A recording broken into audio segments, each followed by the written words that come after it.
Good morning, good afternoon, good night, whatever time of day it is for you. My name is Justin KewlImp, and that whole host of names you always heard me joke about.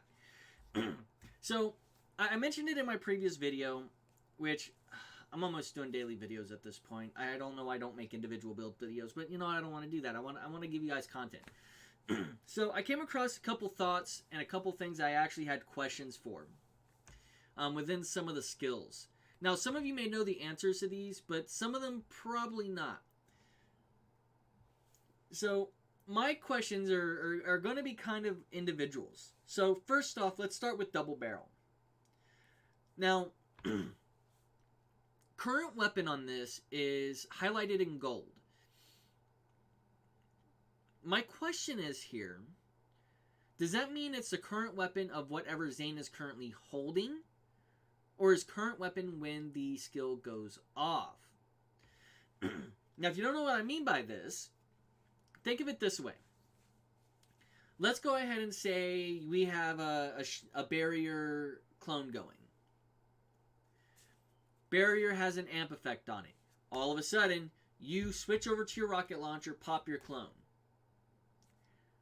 Does the clone have the rocket launcher when you switch back to your SMG or your assault rifle? And that may seem like a straightforward question because it has it in gold where it says current weapon when activated. But I wonder if that's going to change. Or if that's not the way that they intended it. If that is so, I can see a lot of pretty dirty builds with this. Focusing around getting that weapon out and then going, ha ha ha, boom, done. Next one. And this is something that I've mentioned previously, and I'm guessing a few other people have thought about. Barrier seems broken. And no one seems to notice it.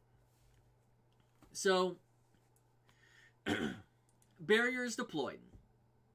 Alright, awesome. Blocks incoming. Damage. Good job, barrier. Good piece of attack. See? Can't shoot through it. You can shoot through that. Can't shoot through this. By the way, it's Abraham Lincoln on my shirt if you don't know. So we have a barrier. Increasing gun damage. Barrier's up for 14 seconds. Cooldown's 24. Amp is 25%. So I'm going to go ahead and pull up my handy dandy calculator here. We're going to use some hypothetical numbers. So it's easy to do 100 plus 25%. But that's not what I'm worried about. That's simple. That's straightforward. That's easy to determine. That's 125. I'm curious about this. Barrier, specifically distributed denial. What if we throw on an amp shield? And we're going to keep the numbers relatively simple. Our base damage is still 100. The damage of the shield is going to be, let's say, 25% of 100, so 25. So, we have our base damage plus our 25% from the shield, or from the barrier, plus, and again, I said we're going to keep this simple on purpose, 25. Now, here's where it gets interesting. I'm wondering if the barrier, since it now counts at, has the effects of the currently equipped shield mod, if A, that shield mod is still in control. So, let's say we have a general amp shield. You have, and again, I'm using fake numbers here. You have 25 extra damage onto your shot. Okay, that seems pretty interesting, pretty straightforward. Now, when it goes through that shield, is it doing another 25? So now are we at 175 damage? Right? Like, I'm not the only one guessing this. But let's use some more outrageous number. Let's say we're level 50. We're doing 2,500 points of damage.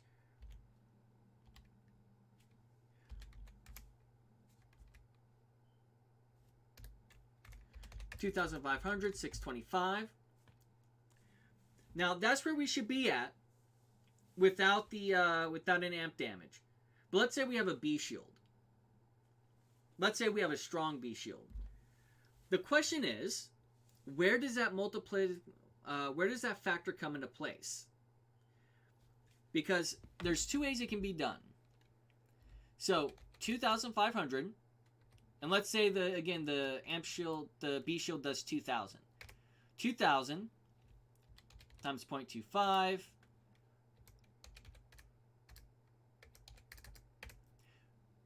Oops. My bad. We're looking at 5,625 damage. But let's go ahead and change that to 2,500 plus the 625. Then add in that amp shield damage, and then add it in again. So the question is coming into with that ability is, how does the math work? Do you get your amp ability, and then the shield further amps it because now it counts as an amp shield? Or does it just flat out go, okay, well, you already have amp, so let's amp, amp, amp? It's a really good question. I think it's something that we should go over, we should discover. It's a good question. If anyone knows the answer to this, for Lord forbid, a developer happens to be watching, go ahead and let me know what you think about that.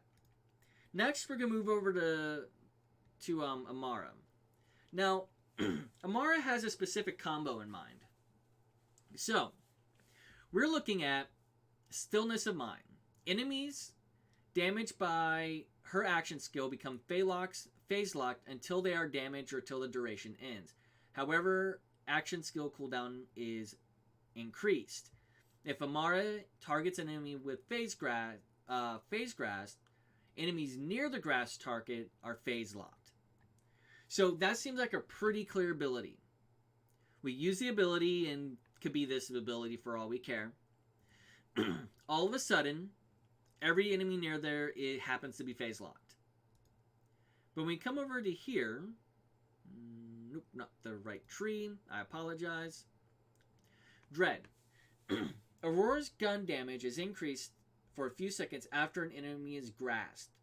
If a player kills a grasped enemy, their current weapon is instantly reloaded. And what does the language say here?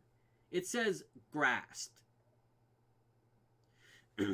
So the question becomes, is this a legitimate combo? Or am I overreading this and it's supposed to be talking about the phase grasp done by the action skill for that tree? Because if not, I can see some pretty interesting combos here. Like, I could see a lot of really interesting combos. But just something to put out there.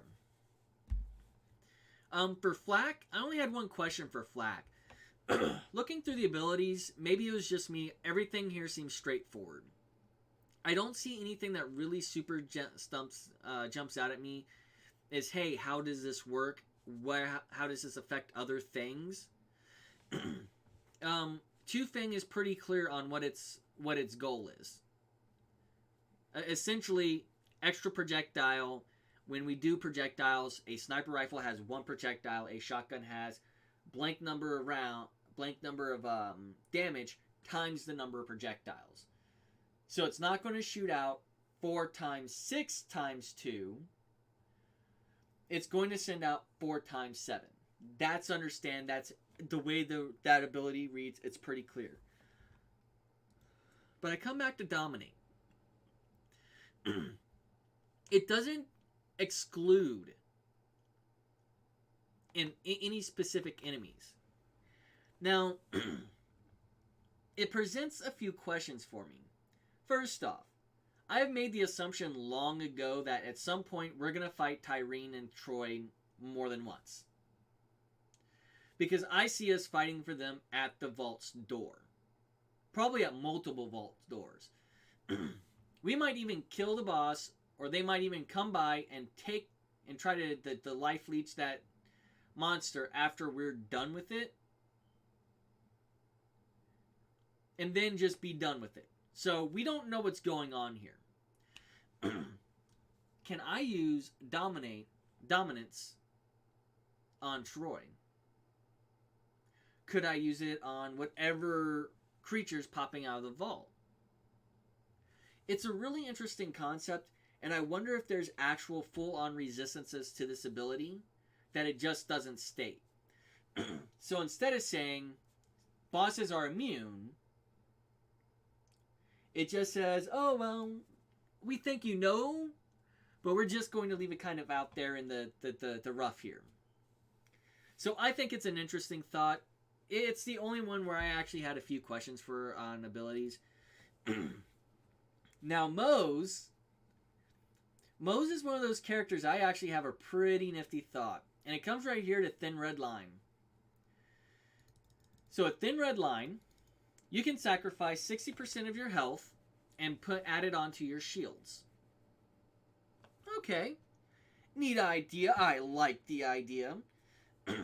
But someone picked up one of those shields. It was a legendary shield. It had the same effect. So two thoughts present themselves to me.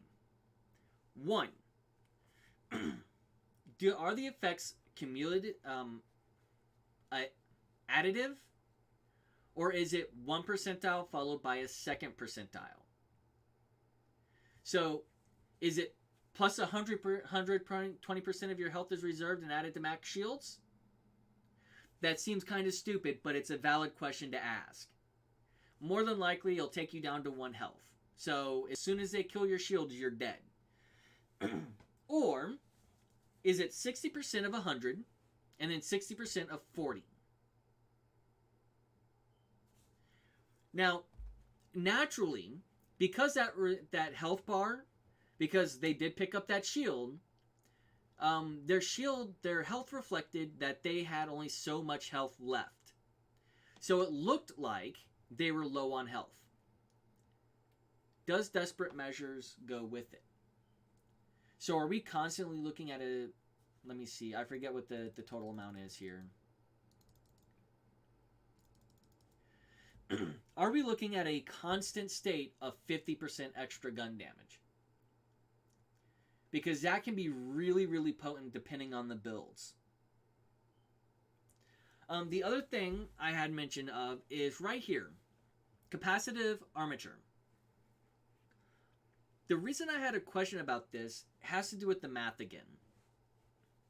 So, if we're doing 100 points of damage, the first enemy takes 100. The next enemy takes 25.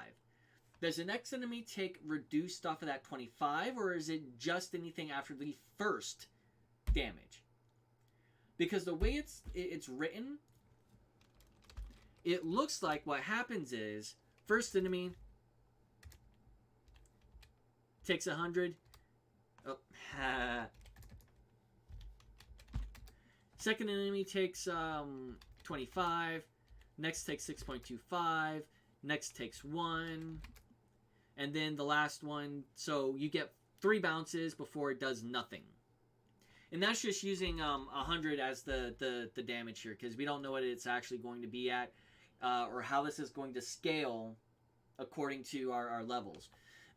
Right now, we know that Railgun is the strongest, like single hit strongest. So it's a really interesting question.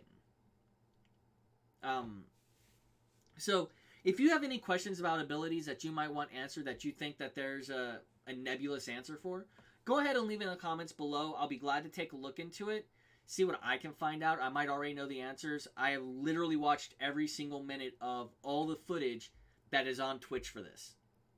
So over last week, how they had all the Twitch people come in and play Flak for like 4 hours, I have watched every minute of it, and I caught a whole bunch of things, like the legendary shield having the same effect as Thin Red Line. But I want to say good morning, good afternoon, whatever time of day it is for you. My name has been Justin KewlImp, and that whole host of names, and I want to thank you for being here, and may joy be to every last one of you.